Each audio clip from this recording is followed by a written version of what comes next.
ကင်ဂျူကိုကျွန်တော်ပုံမှန်တိုင်း3ဘွဲကောင်းဆုံးချက်လေးစောက်ဖို့ချိန်ရောက်ပြီပေါ့နော်ကဲမနေ့ကပွဲစဉ်တွေကအဆင်ပြေသွားမယ်လို့တော့ထင်တယ်ခုနေ့ကပွဲစဉ်တွေလည်းအများကြီးပေါ့နော်ကျွန်တော် Telegram channel မှာပွဲစဉ်တွေကျွန်တော်အများကြီးထပ်ပေးလိုက်တာညီကိုတို့လုံးဝပေါ့နော်ကျွန်တော် Telegram channel မှာဆိုကြ9ပွဲလား10ပွဲလားမသိဘူးမကောက်ကျွန်တော်ပေးလိုက်တယ်ကျွန်တော် feed တွေပေါင်းလိုက်အားလုံးပေါင်း73ပွဲလောက်ရှိတယ်ကျွန်တော်မနေ့ကပေးခဲ့တာပေါ့နော်ဒီညလည်းကျွန်တော်ပွဲစဉ်တွေရှိရညတိုင်းကျွန်တော်အမြဲတမ်းအဲ့လိုပေးနေပါအားကြောင့်ကျွန်တော်အမြဲတမ်းပြောနေတာကျွန်တော် Telegram channel လေးကိုအမြဲဝင်ထားဖို့ကျွန်တော်ပြောချင်တယ်ပေါ့နော်ကျွန်တော် description ထဲမှာဒါ YouTube မှာဆိုထည့်ထားတယ်နောက်ပွဲလို့ရှိရင်ကျွန်တော်ရဲ့ဒီ comment ထဲမှာလည်းထည့်ပေးထားတယ်ပေါ့နော်ညီကိုတို့နောက်ပွဲလို့ရှိရင်ကျွန်တော် TikTok channel မှာဆိုလို့ရှိရင်ကျွန်တော်ရဲ့ဒီ bio မှာထည့်ပေးထားပါတယ်ညီကိုနော်ကျွန်တော်အကောင်းဆုံးဖြစ်အောင်ကျွန်တော် Telegram channel မှာထပ်ပြီးပေးမှာမလို့ကျွန်တော် reality ကြည့်နေတာဆို VIP နဲ့ပတ်သက်ပြီးဒါဆက်သွယ်နေတာဆိုအကုန်စအဆုံး Telegram channel မှာဆက်သွယ်ရအောင်ပါနော်ညီကိုတို့အားကြောင့်မို့ကျွန်တော်ရဲ့ Telegram channel လေးဝင်လာပေးပါကဲဒါဆိုကျွန်တော်ရဲ့3ဘွဲကောင်းလေးဒီလေအကောင်းဆုံးဖြစ်အောင်သုံးသပ်ကြည့်အောင်ပေါ့နော်ကဲဒီနေ့ဆိုလို့ရှိရင်လည်းဒါပုံမှန်3ဘွဲကောင်းကျွန်တော်ရွေးချယ်ထားတဲ့ထဲရမှာအကောင်းဆုံးဖြစ်အောင်ကျွန်တော်ဒါဒီစီlead ခုချင်းစီอ่ะပေါ့နော်ပွဲစဉ်တွေရွေးချယ်ထားတယ် Atlanta နဲ့ Cremoney ပွဲကနေအရင်ဆုံးစကြည့်လိုက်အောင်ပေါ့နော်ကဲဒါဆိုဒီပွဲစဉ်မှာဆိုလို့ရှိရင် Atlanta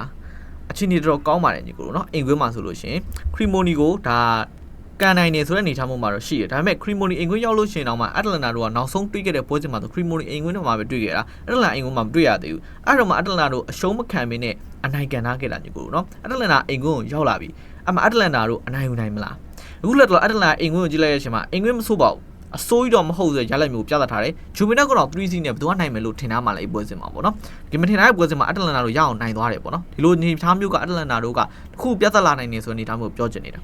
ာကဲအတလန်နာကိုအဆင့်9နေရာကနေပြီးတော့နံပါတ်6နေရာကိုသွားဖို့ဆိုရင်တော့အမှတ်ကတော်တော်လိုအပ်သေးတယ်အားကြောင့်မလို့အမှတ်တွေယူထားဖို့အချိန်ရှိပြီလို့ကျွန်တော်ကတော့ထင်နေဗျခရီမိုနီအဝေးကွင်းနေထားကိုကြည့်မယ်ဆိုအဝေးကွင်းနေထားခရီမိုနီအချိန်ဒီမကောင်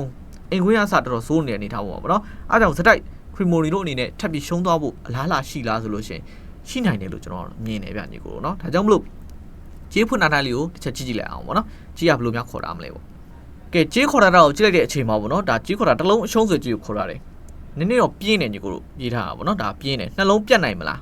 တစ်လုံးအရှုံးဆိုနှလုံးပြတ်မှရမယ်ဂျူမီတက်က9-0နဲ့ခရီမိုနီကိုနိုင်ထားတယ်အိမ်ကွင်းမှာပေါ့နော်အလက်နာကအိမ်ကွင်းမှာဆိုလို့ရှိရင်ဂျူမီတက်ကို3-0ဂိုးပြတ်ကိုနိုင်ထားတယ်ဒါကြောင့်မလို့ခရီမိုနီကိုနှလုံးပြတ်သွင်းနိုင်မှာလားတစ်ဖန်ပြန်တွေးကြည့်မယ်ပေါ့နော်ဖြစ်နိုင်ကြီးကတော့ရှိတယ်ညီကိုနော်နှလုံးပြတ်နိုင်သွားဖို့ဆိုတာကအတလန်တာတို့ဘက်မှာတစ်ဖန်ပြန်ပြီးတွေးခြင်းရှိတယ်ဒါကြောင့်မလို့ကျွန်တော်ကတော့အတလန်တာဘက်မှာနေကြည့်ဖို့ကျွန်တော်ကတော့ဒါစွန့်စားခြင်းတယ်စွန့်စားပြီးတော့အတလန်တာဘက်မှာနေကြည့်ခြင်းနဲ့တစ်လုံးရှုံးဆိုတဲ့ကြီးမှာအတလန်တာတို့တစ်လုံးသားစီးနဲ့နိုင်သွားဖို့ကဖြစ်နိုင်ရရမ်းများတဲ့အတွက်နှလုံးပြတ်ဖို့သူတို့ပြောချင်တာပေါ့နော်ခရီမိုနီတို့အနေနဲ့တစ်လုံးတော့ပြန်သွင်းနိုင်ဖို့ကခက်ခဲမယ်လို့ကျွန်တော်ကတော့ထင်မိတယ်ဗျညီကိုနော်တစ်ဖန်ပြန်တွေးမှဆိုလို့ရှိရင်ဒါကြောင့်မလို့ဒီကြပေါ့အတလန်တာတို့အနေနဲ့အကောင်းဆုံးကန်သွားမယ်လို့ကျွန်တော်ထင်တဲ့ပထမဆုံးပွဲစဉ်အနေနဲ့ကျွန်တော်အတလန်တာဘော်ဒီနဲ့ကျွန်တော်ကိုပေါင်းဆိုလို့ရှိရင်တော့ကျွန်တော်ကိုပေါင်းအပေါ်ပဲကျွန်တော်သွားမိမယ်လို့တော့ထင်နေညီကိုနော်ဒါပေမဲ့တစ်ဖန်ပြန်တွေးလန်ကိုပေါင်းအပေါ်ဆိုတာထက်ကိုမှဒါအတလန်တာဘက်ကပဲထိန်းချုပ်ပြီးကန်သွားမယ်ဆိုလို့ရှိရင်တော့ဒါတစ်ဖန်ပြန်ပြီးတော့တွေးမယ်ဆိုရင်2-0လောက်နဲ့နိုင်သွားမယ်လို့ထင်တဲ့အတွက်ကျွန်တော်ကိုပေါင်းအောက်လေးပဲနေလိုက်မယ်နော်ညီကိုကိုပေါင်းနဲ့အတလန်တာဘော်ဒီကအကောင်းဆုံးရှင်တစ်ခုဖြစ်သွားမယ်လို့ထင်နေဗျညီကိုနော်ပထမဆုံးပွဲစဉ်တက်ပါအင်ဂျီကိုတို့ဒီတော့ပွဲစဉ်နဲ့ကျွန်တော်ရွေးချက်ပေးထားတာကတော့ဒါရိုမာနဲ့တွေ့ကြမယ်ဒါကဂီရာရီတို့ကပွဲစဉ်ပဲဖြစ်တော့ဗောနော်ဒီပွဲစဉ်မှာအရင်ဆုံးကျွန်တော်ကြီးနေထောက်ကြည့်တာရိုမာကတစ်လုံးတည်ရဆိုကြီးကိုခေါ်ရတယ်နှလုံး90ရှုံးဆိုကြီးကိုခေါ်ရတယ်ကျွန်တော်ကတော့ဂိုးပေါင်းအောက်လေးပို့ပြီးကြိုက်တယ်ဆိုတဲ့အနေထားမျိုးရှိတယ်ဗောနော်ဂိုးပေါင်းအောက်လေးကိုပို့ပြီးတော့သွားခြင်းနဲ့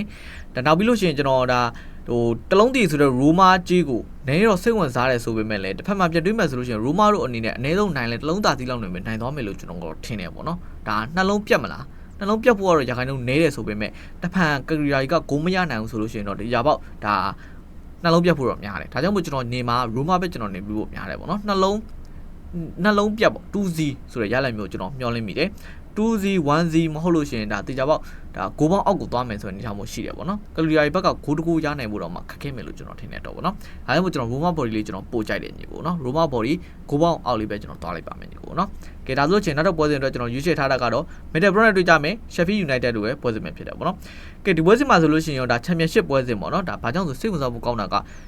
ဒီ